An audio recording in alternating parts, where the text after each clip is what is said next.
그런데 상식적으로 성공파리들의 전자체크 몇 푼으로 내 사업과 내 인생이 정말 바뀔 수 있다고 생각하세요? 안녕하세요, 파란입니다.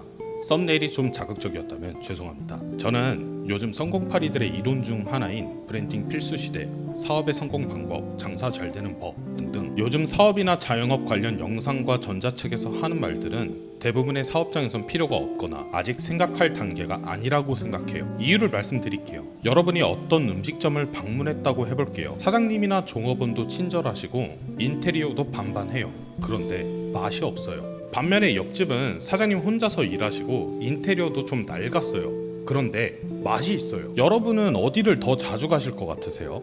답이 나온 얘기죠. 생존 식사를 하는 이유가 아니라면 굳이 첫 번째 음식점을 고르진 않겠죠. 그럼에도 브랜딩 같은 고차원적인 세일즈 전략이 맞다고 느끼시는 분은 이미 본인의 제품이나 서비스의 퀄리티가 훌륭하신 분이니 이 영상을 끝까지 안 보셔도 좋습니다.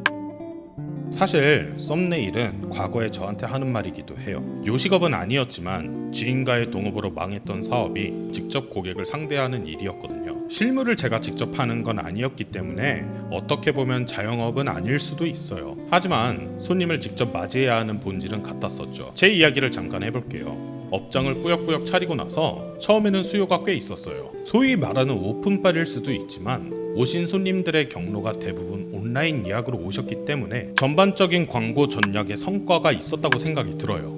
그런데 중요한 건 광고를 통해 오신 손님들이 지속적으로 방문하지 않는다는 결과가 나왔거든요. 이런 부류의 사업에 대해서는 아는 게 없기도 하고 이를 무식하게 하는 법밖에 몰라서 재방문이 없으시거나 혹은 맛보기만 하고 가시는 모든 분들에게 신뢰를 무릅쓰고 전화와 메시지를 남겨서 왜 다시 안 오시는지에 대해서 여쭈어 본 적이 한 번 있었어요. 물론 응답을 안 해주신 분들도 계셨지만 연락이 되신 분들은 애둘러 이야기를 해주셨었는데 여기서 제가 느낀 고객님들의 주요 메시지는 결국 서비스 불만족이었어요. 그렇다면 사업을 잘하기 위해선 우린 꼭 짚고 가야 할 사실들이 있죠. 1. 광고에서 원하던 고객 행동 수치가 나왔다. 2. 경험한 고객님들이 대다수가 결제로 이어지지 않았다. 직접 겪은 위 두 가지의 사실을 가지고 말할 수 있는 건 관심 고객을 끌어들이는 데에는 성공을 했고 이후에 시제품을 선보였을 때 고객 이탈률이 높아졌으니 시장성이 어느 정도 있었고 적어도 타겟 고객층을 확실하게 식별할 수 있었던 건 좋은 시도였으나 고객들이 제품을 구매할 정도까지의 마음이 들지 않았다는 점을 집요하게 봐야 한다는 거예요. 결론을 내자면 마케팅만 잘한다고 해서 절대로 사업이 잘 굴러가지 않는다. 혹은 브랜딩 같은 일을 할 단계가 아니라는 겁니다. 단순하게 고객 마음도 사로잡지 못한 제품이었는데 여기에서 브랜딩을 한다면 오히려 그거 별로였는데 라는 인식만 자리할 게 뻔한 일이에요. 그럼에도 불구하고 왜 수많은 사람들이 본질 개선에 신경을 안 쓰고 전자책 구매나 마케팅 개선에만 목을 매는 걸까요? 저는 솔직히 성공파리 분들 보면 어렸을 적 했던 게임에서 아이템 2배 복사해드립니다. 이 정도의 사기에 가깝다고 생각해요. 이거 어렸을 때 낚이신 분 몇 분 없으시잖아요. 오히려 성인이 된 지금 왜 이런 수법에 쉽게 당할까 생각을 했는데 당연하게도 생존 문제겠죠? 그때는 날려봤자 몇만 매소 날리면 끝이고 지금은 진짜 몇천 몇억씩 잃을 수 있으니까 매출이 안 나오는 이 간절한 마음에 탈출구를 찾아보는 거죠. 아니면 성공파리들은 항상 내가 땡땡을 해서 큰 돈을 벌었다고 하니 사업을 확장하고 싶은 마음에 옹고지신이란 말뜻처럼 벤치마킹의 의도도 있을 거예요. 그런데 상식적으로 성공파리들의 전자체크 몇 푼으로 내 사업과 내 인생이 정말 바뀔 수 있다고 생각하세요?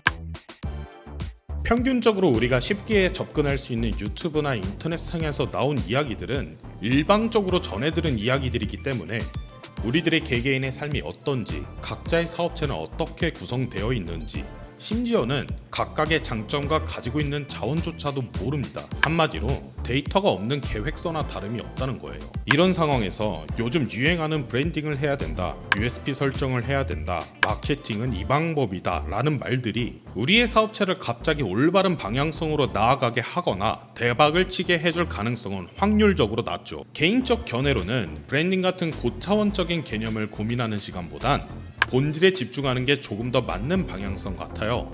물론 캐치프레이즈 한번 바꿔서 수십 배의 이득을 보거나 상품과 서비스의 스토리를 넣어서 어마어마한 매출을 끌어낸 이야기들은 정말로 많습니다. 하지만 그 신화 같은 이야기 뒷면엔 판매하고 있는 제품이나 서비스의 품질 향상을 위한 기획과 노력이 숨어져 있어요. 결국 좋은 문구나 스토리텔링, 마케팅 방식들은 좋은 서비스와 제품이 기본이 되어야 빛을 발휘하는 거지, 서비스나 제품이 영 형편없다면 나머지 모든 방법들은 아무런 소용이 없다고 생각이 들어요. 오늘 주제가 조금 민감한 주제인 건 알고 있어요. 이미 이런 강의나 전자책을 구매하신 분들도 계실 거고 구매에 대한 고민을 하신 분들도 계실 거예요.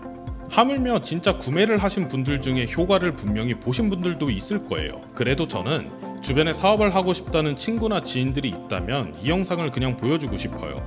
본질부터 챙기고 시작하자고. 그래도 늦지 않는다고. 오늘 이야기가 본질에 집중하자라는 너무 당연한 얘기라 뻔한 얘기를 왜 하냐라고 하실 수 있는데, 안타깝게도 제 식견이 짧아 이렇게 다들 아는 주제밖에 뽑질 못하고 있어요. 저도 다음 주 동안 오늘의 영상처럼 제 본질에 집중해서 더욱 성장하는 한 주가 되어볼게요. 다음 영상도 오늘처럼 뻔한 얘기일 수도 있지만 항상 성장하면서 누구에게나 유의미한 주제로 매주 뵙겠습니다. 오늘도 귀한 시간 내주셔서 너무 감사합니다.